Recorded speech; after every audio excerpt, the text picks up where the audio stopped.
What if a love story from 1799 still whispers through the streets of Soho? In the late 18th century, New York was still a young city, its roads uneven, its neighborhoods quieter, and its secrets harder to hide. In 1799, the body of Gulielma Sands was discovered in a well in what is now the Soho area. She was a young woman whose disappearance had already sparked public concern. When her body was found, the case became one of the first sensational murder trials in early American history. The man accused of killing her, Levi Weeks, was tried in a courtroom packed with spectators. Though he was ultimately acquitted, the mystery surrounding Sands' death has never fully faded. Over the centuries, as Soho transformed into a bustling district of shops and cast-iron buildings, stories began to circulate. Some late-night workers and residents have reported seeing a woman in old-fashioned white clothing near the area where the well once stood. Witnesses describe her as pale and silent, appearing briefly before fading into the darkness.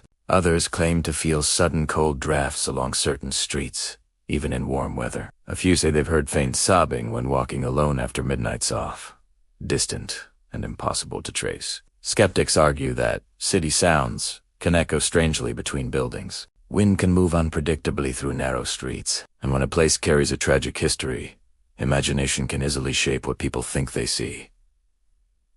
And perhaps that's all it is. Yet the story of Gulielma Sands remains one of New York's earliest and most haunting mysteries, a tale of love, betrayal, and unanswered questions. Today, the streets of Soho are filled with life, music, and late-night energy. But if you ever pass through the quieter corners after dark and feel as though someone is standing just behind you, it might just be the echo of a story that never found its ending.